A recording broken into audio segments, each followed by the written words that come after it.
नमस्कार साथियों, सब स्टेप के यूट्यूब चैनल में आप सबका स्वागत है। मेरा नाम है अजय और आशा करता हूं कि आप सब पूर्ण रूप से स्वस्थ होंगे, बहुत अच्छे से अपनी परीक्षा की तैयारी भी कर रहे होंगे।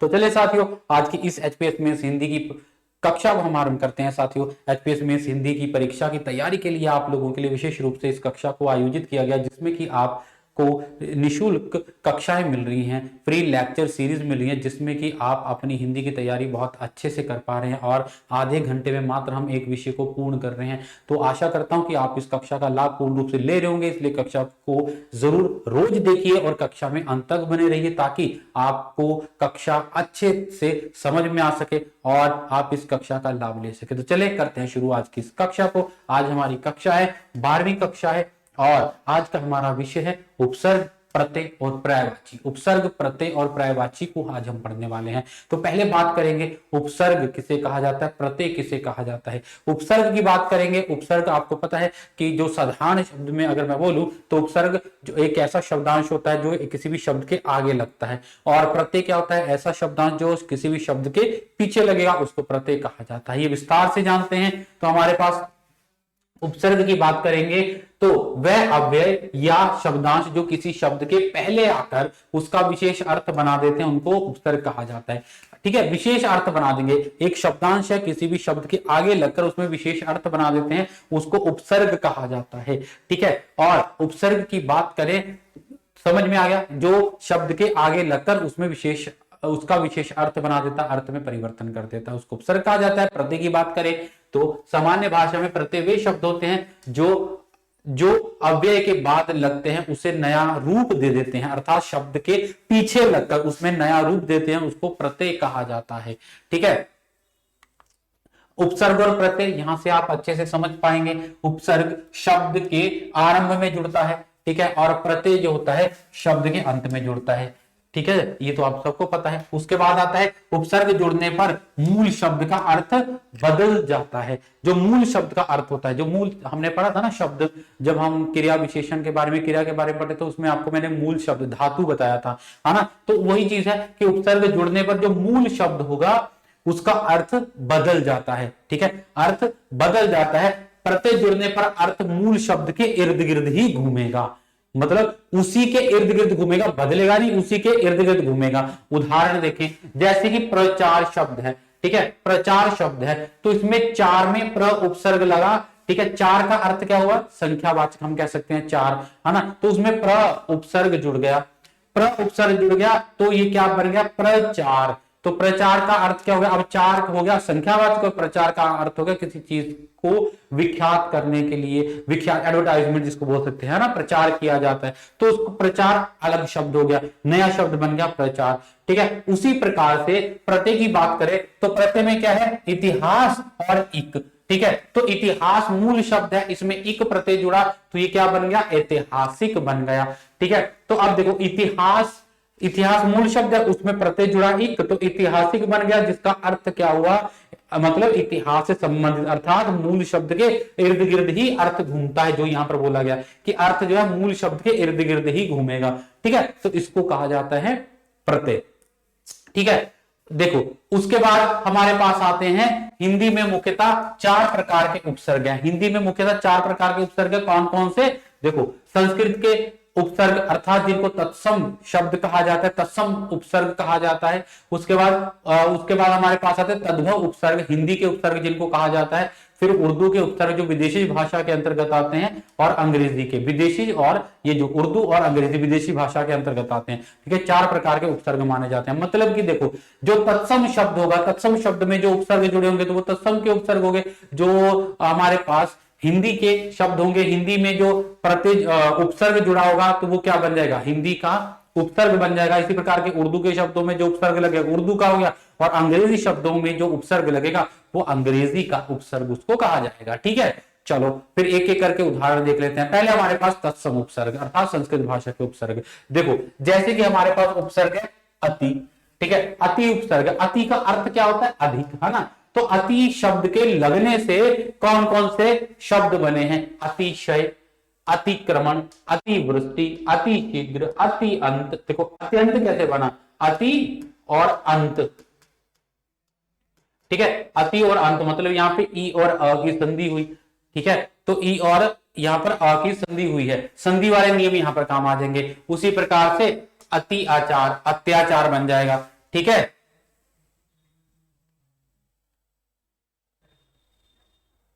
चलो उसके बाद जैसे ये क्या बन जाएगा, अति आचार। ठीक है, ये बन जाएगा हमें अति आचार, इसमें अति उपसर्ग हो गया। ठीक है, उसके बाद हमारे पास आता है अधि। अधि का अर्थ क्या हुआ, प्रधान या श्रेष्ठ। अधि का अर्थ होता है प्रधान या श्रेष्ठ। तो अधि से कौन कौन से शब्द बने, अधिनियम, अधिनायक, तो इसमें अधि उपसर्ग हो गए, अधिकृत, अधिकरण, अधिअक्ष, अध्यक्ष कैसे बना, अधि और अक्ष से। ठीक है, अधियन, अधि और अयन। ठीक है, उसके बाद हमारे पास आ गया अनु। अनु क्या है, उपसर्ग है। ठीक है, अनु का अर्थ होता है पीछे।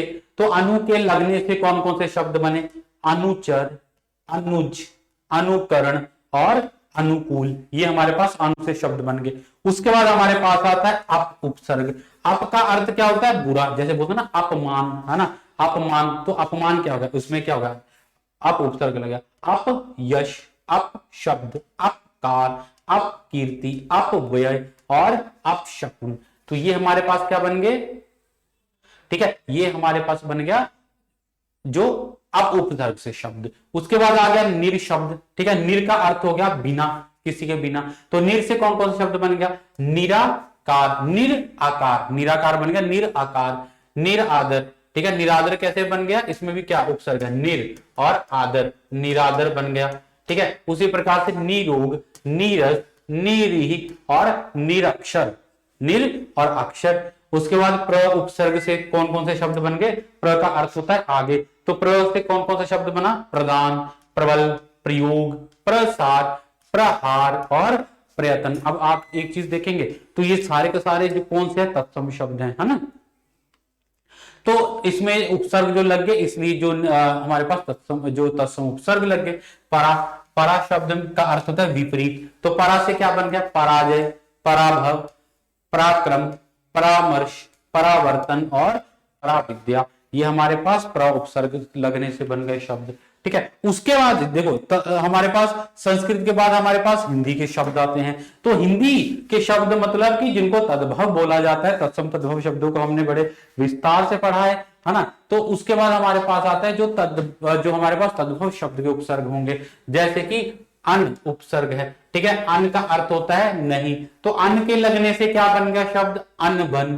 ठीक है, किसी से अनबन होना। और उसके बाद बन गया अनपढ़, कि अनपढ़ जो पढ़ा लिखा ना हो उसको अनपढ़ कहा जाता है। ठीक है, उसके बाद हमारे पास आ गया अनजान, मतलब जो किसी बात से अनजान हो, जिसको किसी बात का भान ना हो, जान ना हो, उसको अनजान कहा जाता है। उसके बाद आ गया अनहोनी, अनमोल और अनचाहा।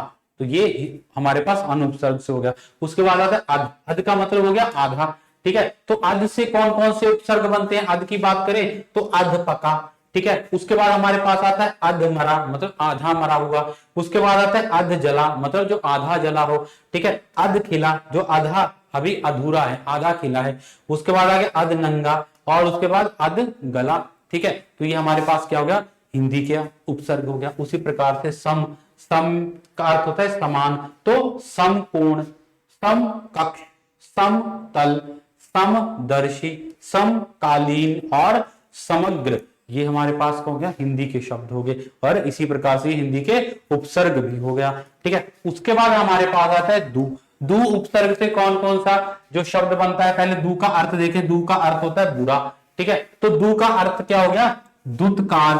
ठीक है, दुत्कार अर्थ हो गया। उसके बाद हमारे पास आ गया दुबला। ठीक है, दुबला, दुबला और दुर्जन, दुर्बल और दुकाल। ठीक है, तो ये हमारे पास दो उपसर्ग से हो गया। उसके बाद हमारे पास आते हैं हमारे पास आएंगे उर्दू भाषा के शब्द। ठीक है, तो उर्दू भाषा के शब्द जैसे कि ला उपसर्ग से कौन सा शब्द बना है, देखो ला का अर्थ होता है बिना। ठीक है, ला का अर्थ हुआ बिना। तो ल से कौन कौन सा शब्द बना है, ला बारिश। ठीक है, ला बारिश, ला चार, ला जवाब, ला परवाह, ला पता। तो ये हमारे पास ल उपसर्ग से बने हैं। उसी प्रकार से बद की बात करें तो बद का अर्थ होता है बुरा। ठीक है, तो इसमें क्या बना, बद सूरत, बद नाम, बद दिमाग, बद बू, बद किस्मत। ठीक है, तो ये बद उपसर्ग से बन गए हैं। ठीक है, ये जब उर्दू के शब्द है ना सारे के सारे, लावारिस, लाचार, लाजवाब, लापरवाह और बद दिमाग, बदबू, बदसूरत, बदनाम, तो बद ये जो है उर्दू के शब्द हैं, तो इनमें उपसर्ग भी कौन से प्रयोग हुए, उर्दू के हुए। ठीक है, अब देखो बे का अर्थ होता है बिना, जैसे बेकाम। ठीक है, बेकाम बिना काम का, बे असर जिसका असर ना हो, बेरहम जिसमें रहम ना हो, बेईमान जिसमें ईमान ना हो, और बेरहम, है ना, वही आ गया। उसके बाद देखो कम शब्द का अर्थ हुआ थोड़ा, कम शब्द का अर्थ क्या हुआ, थोड़ा। अब कम से कौन क्या क्या शब्द बने, कम, कम वक्त, कम जोर जिसमें जोर कम हो, कमजोर हो गया, कम दिमाग, कम अक्ल और कम उम्र। तो ये उर्दू के हमारे पास उपसर्ग आ गया। ठीक है, उसके बाद हमारे पास आता है गैर। गैर का अर्थ होता है के बिना, तो गैर से क्या बन गया, गैर कानूनी, गैर उपसर्ग लग गया, गैर जरूरी, गैर हाजिर, गैर सरकारी। ठीक है, और उसके बाद ना का अर्थ होता है अभाव, तो ना राज, ना लायक, ना मुमकिन। उसके बाद आता है ना दान और ना पसंद। ठीक है, तो इस उपसर्ग हमारे पास हो गया। उसके बाद हमारे पास आते हैं अंग्रेजी भाषा के उपसर्ग। ठीक है, अंग्रेजी भाषा के उपसर्गों में जैसे पहला हमारे पास आ गया सब। ठीक है, सब का अर्थ होता है अधीन, है ना, किसी के अधीन जो होता है उसको सब कहते हैं, किसी के अधीन होना सब। तो सब का अर्थ हो गया अधीन। तो सब उपसर्ग से कौन कौन से शब्द बनते हैं, आइए देखते हैं। सब रजिस्ट्रार, अब अंग्रेजी का शब्द है ना ये, तो सब रजिस्ट्रार हो गया, सब जज हो गया, सब कमेटी हो गया, सब इंस्पेक्टर हो गया, है ना, ये सब से बन गया। उसके बाद आता है हाफ। हाफ का अर्थ होता है आधा, तो हाफ कमीज, half ticket, half pant, half shirt. तो ये क्या हो गया, आधा आधा, मतलब हाफ का अर्थ अधीन हो गया सबका, और हाफ का अर्थ हो गया आधा। ठीक है, उसके बाद आ गया को का अर्थ होता है सहित। अब जैसे कोऑपरेटिव, कोऑपरेशन, को एजुकेशन, है ना, तो ये हमारे पास अंग्रेजी के उपसर्ग हो गए। अब देखो हेड। हेड का अर्थ क्या हुआ, मुख्य। तो हेड का अर्थ देखो, head master, head office, head clerk और हेड बॉय। ठीक है, उसके बाद हमारे पास आ गया वाइज। वाइज का अर्थ होता है सहायक, वाइज का अर्थ होता है सहायक, तो इसका क्या बना, वाइज राय, वाइज चांसलर, वाइज प्रेसिडेंट। तो वाइज में उपसर्ग लग गया। ठीक है, ये हमारे पास वाइज से बन गया। आगे हमारे पास आते हैं प्रत्यय। ठीक है, उपसर्ग तो आपको समझ में आ गए। ठीक है, प्रत्यय की बात करेंगे तो प्रत्यय थोड़ा सा उपसर्ग से अलग है। ठीक है, प्रत्यय में हमें कुछ चीजों को ध्यान में रखना है। एक तो आपको ये तो समझ लग गया था कि प्रत्यय जो होता है शब्द के पीछे लगता है ना, शब्दांश, शब्दांश जो शब्द के पीछे लगकर उसका अर्थ जो मूल शब्द के इर्द गिर्द ही घुमाता है। एक तो ये चीज, और इसमें क्या समझने वाला है कि प्रत्यय जो शब्द होते हैं, वो जो प्रत्यय होते हैं वो कितने प्रकार के होते हैं। देखो, एक प्रत्यय हमारे पास आता है कृत प्रत्यय। ठीक है, एक होता है कृत प्रत्यय। कृत प्रत्यय किस कहा जाता है, वे प्रत्यय जो धातु के साथ जोड़े जाते हैं। ठीक है, कृत प्रत्यय में क्या होता है, ये वो प्रत्यय होते हैं जो धातु अर्थात मूल शब्द के साथ जोड़े जाते हैं। ठीक है, उनको कृत प्रत्यय कहा जाता है, और कृत प्रत्यय से जो शब्द बनता है उसको कहा जाता है कृदांत, कृदंत प्रत्यय। ठीक है, कृत प्रत्यय, कृत जो मूल धातु के साथ, जो धातु के साथ शब्द जोड़े जाते हैं वो कृत प्रत्यय होते हैं, और कृत प्रत्यय से कृदांत प्रत्यय जो शब्द बनेगा वो कृदांत बनेगा। ठीक है, तो उसके बाद हमारे पास होता है, जैसे कि उदाहरण देखो, लेख और अक। अब लेख इसमें क्या हो गया, मूल शब्द हो गया, उसमें अक प्रत्यय जुड़ा तो ये क्या बन गया, लेखक। ठीक है, तो इसको बोला जाएगा कृत प्रत्यय। देखो ये कृत प्रत्यय है, और ये लेखक शब्द क्या बन गया, कृदंत बन गया। ठीक है, अब देखो जैसे अक है। ठीक है, अक जो है लेख के साथ मूल शब्द क्या है, लेख, पाठ, त्रि और गै।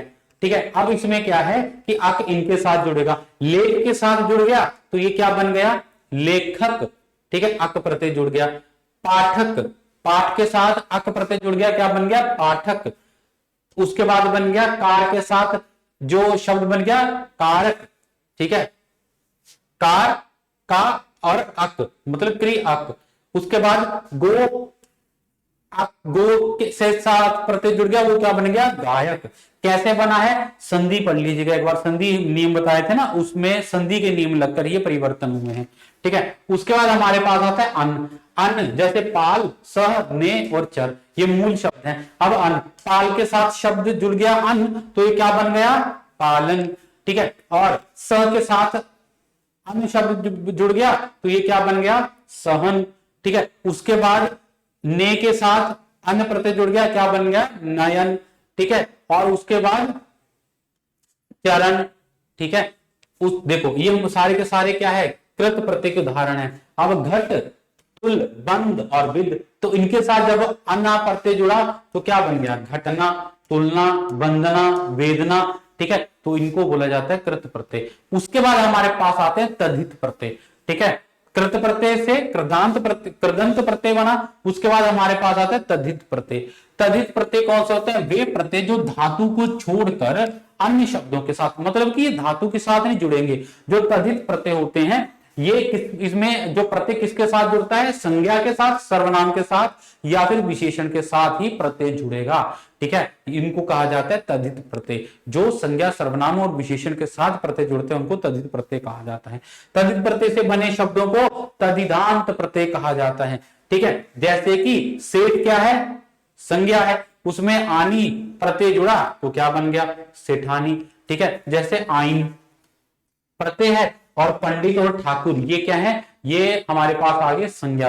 ठीक है, तो पंडित के साथ जुड़ा शब्द तो पंडिताइन, और ठाकुर के साथ ठाकुराइन, आनी के साथ आनी, सेठ, नौकर और मत, इनके साथ जो जुड़े हैं तो उनको कहा जाता है सेठानी, नौकरानी और मथानी। आयत के साथ प्रत्यय जुड़ा बहुत, पंच और अपना, तो बहुत के साथ जुड़ा तो बन गया बहुतायत, पंचायत और अपनायत। और आर के साथ जुड़ा लोहा, सोना और दूध, लोहा के साथ जुड़ा लोहार, सोना के साथ जुड़ा सोनार और दूध के साथ जुड़ा तो दुधार। ठीक है, तो इनको कहा जाता है उपसर्ग और उपसर्ग प्रत्यय। देखो उपसर्ग के उदाहरण, अतिक्रमण, इसमें अति उपसर्ग हो गया, अति युक्ति, अतिचार, अति आचार, अति उत्तम, अतिशय, अधिकृत, अधिकरण, अधिवक्ता, अधिकार, अध्यादेश, तो मतलब अधि आदेश। ठीक है, तो ये हमारे पास उपसर्ग और प्रत्यय हो गए। ठीक है जी, उसके बाद देखेंगे आगे हमारा जो विषय है वो है पर्यायवाची शब्द, जिनको समानार्थी शब्द भी बोला जाता है। ठीक है, पर्यायवाची शब्द में क्या होता है, आपको एक शब्द दिया जाता है, उसी के समान अर्थ के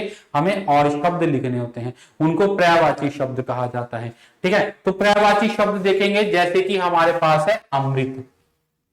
अमृत का पर्यायवाची शब्द क्या होता है, अमृत को मधु कहा जाता है। ठीक है, उसके बाद सुधा कहा जाता है, ये पर्यायवाची, इनको समानार्थी शब्द कहा जाता है।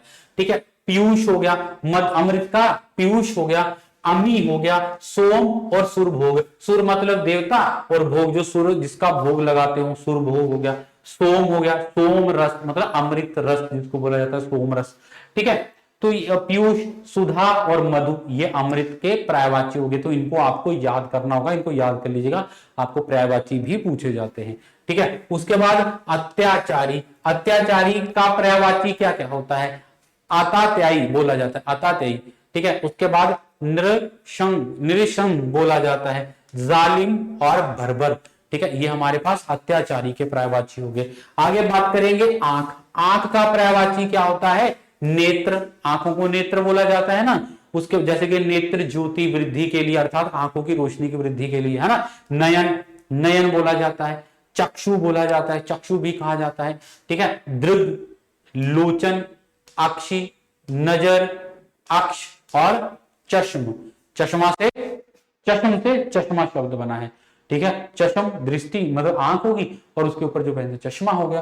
ठीक है, उसके बाद आदर्श का अर्थ क्या हुआ, प्रतिमान, आदर्श को प्रतिमान कहा जाता है, मानक, प्रतिरूप और नमूना। उसके बाद हमारे पास आ गया आम, आम का पर्यायवाची क्या हो गया, अति सौरभ। उसके बाद आ गया रसाल। ठीक है, और फलराज और आम्र इसको कहा जाता है। उसके बाद देखो इंद्र, इंद्र का पर्यायवाची बहुत बार पूछा जाता है, इंद्र का क्या पर्यायवाची है, देखो एक तो हमने याद कर लेना, इंद्र को देखो देवताओं को बोला जाता है सुर, और इंद्र उनके क्या है, पति, तो सुरपति भी बोला जाता है, बस ऐसे याद कर लीजिए। इंद्र को कहा जाता है पुरंदर, शक्र, शचीपति, सुरपति, देवराज है ना, देवराज इंद्र कहा जाता है ना कि देवराज, देवताओं के राजा देवराज। उसके बाद मघवा, देवेश, देवों में ईश, देवेश, ठीक है। शतकृति, शतक्रतु, सुत्रामा, वासव, सुरेश, बृहत्रा, आम्रपति, पर्वतारी, विडोजा, कौशिक और शतमन्यु, ये हमारे पास इंद्र के पर्यायवाची आते हैं। उसके बाद हमारे पास आता है इच्छा का पर्यायवाची। इच्छा को क्या बोलता है? अभिलाषा, है ना, ये मेरी अभिलाषा है जो पूर्ण नहीं हो रही। उसके बाद अभिप्राय, कहने का मेरा अभिप्राय, अभिप्राय मतलब अर्थ या इच्छा, ठीक है। चाह, मेरी यही चाह है, कहते हैं ना जहां चाह वहां राह। उसके बाद कामना, ठीक है, इप्सा भी कहा जाता है। सुप्रिया, इहा, ठीक है, वांछा, लिप्सा, लालसा, मनोरथ, आकांक्षा और अभिष्ट, ये हमारे पास इच्छा के पर्यायवाची हो गए। उसके बाद आ गया इंसाफ। इंसाफ के पर्यायवाची क्या हो गए? न्याय, फैसला, अदल, ये इंसाफ के पर्यायवाची हो गए। ईश्वर को क्या कहा जाता है? भगवान, परमात्मा, परमेश्वर और प्रभु, ये सारे के सारे हमारे पास ईश्वर के पर्यायवाची हो गए। उजला, उजला कहा जाता है उज्जवल को, श्वेत को, सफेद को और धवल को, ठीक है, धवल को, धवल बोल रहा हूं, धवल को। तो ये महत्वपूर्ण शब्द है, उज्जला के बहुत बार पूछा गया है पर्यायवाची, ठीक है। उसके बाद हमारे पास आता है ऊंचा का पर्यायवाची। ऊंचा, तुंग, उच्च, बुलंद, ठीक है, दर्घ, उत्ताल, उन्नत, ऊपर, शीर्षस्थ, उच्च कोटि का, बढ़िया, अच्छा, चोटी का और गगन स्पर्शी, ये हमारे पास हो गए ऊंचे के पर्यायवाची। उसके बाद आ गया ऊष्मा। ऊष्मा का पर्यायवाची तपन, गर्मी, ताप, जलन, ये हमारे पास ऊष्मा के पर्यायवाची आ गए। एक दंत, ठीक है, एक दंत किसे कहा जाता है? गणेश को एक दंत कहा जाता है। गजानन को, ठीक है, एक दंत कहा जाता है, गज आनंद। विनायक, लंबोदर, विघ्नेश और वक्रतुंड, ये सारे के सारे एक दंत के पर्यायवाची हैं। उसके बाद हमारे पास आ गया कर्तव्य। कर्तव्य का पर्यायवाची क्या हो गया? कर्म, कृत और विदेह, ये हमारे पास हो गया कर्तव्य के पर्यायवाची, ठीक है। खेद, जिसको दुख कहा जाता है। खेद का अर्थ क्या हुआ? दुख, पीड़ा, मुझे ये खेद है ना, खेद के साथ कहना पड़ रहा है, मतलब कि दुख के साथ, पीड़ा के साथ, व्यथा के साथ, कष्ट, संकट, उसको भी खेद कहा जाता है। शोक, क्लेश, ठीक है, वेदना, याचना और यंत्रणा, ठीक है, ये हमारे पास खेद के हो गए। उसके बाद आ गया खुशी का पर्यायवाची। आनंद, खुशी को कहा जाता है आनंद। विनोद, सुख, चैन, प्रसन्नता, आमोद, उल्लास, प्रमोद, हर्ष और आह्लाद, ये हमारे पास खुशी के पर्यायवाची होगी। गोद का पर्यायवाची देखें, गोद, माँ की गोद जिसको कहा जाता है ना, पिता की गोद, तो गोद को कहा जाता है पार्श्व, मतलब ऐसे लेना, पार्श्व बोलते हैं ना। उसके बाद अंक, अंक, उत्तंग, उत्संग, गोदी और क्रोड़, ये हमारे पास गोद के पर्यायवाची हो गए। उसके बाद हो गया गधा। गधा को कहा जाता है घर, गर्धर्व, ठीक है, धूसर, रातव, वेशर, चक्रिवान और वैशाख नंदन, ये हमारे पास गधे के पर्यायवाची हो गए, ठीक है जी। तो ये हमारे पास कुछ पर्यायवाची, जैसे देखो आंख के, अभी हमने किए थे, आंख के क्या क्या पर्यायवाची बताए थे? दृष्टि, अक्षि, नयन, नेत्र, विलोचन, चक्षु, चश्म और लोचन। आकाश, अंबर, आसमान, पुष्कर, गगन, नभ, व्योम और अंतरिक्ष, ठीक है। उसके बाद हमारे पास आ गया आंसू, कि उसकी आंख से आंसू नहीं निकलना चाहिए। नेत्र जल, है ना, नेत्रों से निकलने वाला जल, नेत्र जल। नयन, आंख का पर्यायवाची है, बस जो आंख के पर्यायवाची उनके पीछे जल जल लगा दो तो भी बन जाएगा। अश्रु एक याद कर लेना, चक्षु जल, नयन जल, नेत्र जल, ठीक है। आंगतुक, आंगतुक कहा जाता है अतिथि को, अभ्यागत को, मेहमान, उनको कहा जाता है आंगतुक, ठीक है। उसके बाद हमारे पास होगा गृह।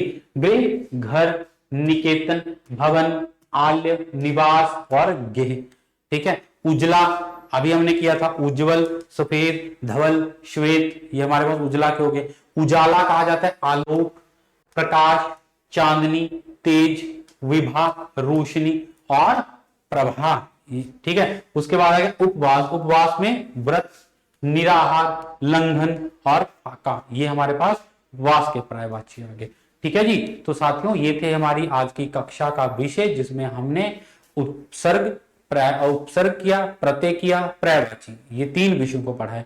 और आशा करता हूं कि आपको इस समझ में आ गया उपसर्ग कौन से होते हैं, प्रत्यय किसे कहा जाता है और पर्यायवाची। ठीक है, अब आपको क्या करना है कि इन विषयों की तैयारी आपको करनी है। इन विषयों को तैयारी कैसे की, देखो इसमें कोई ट्रिक नहीं है।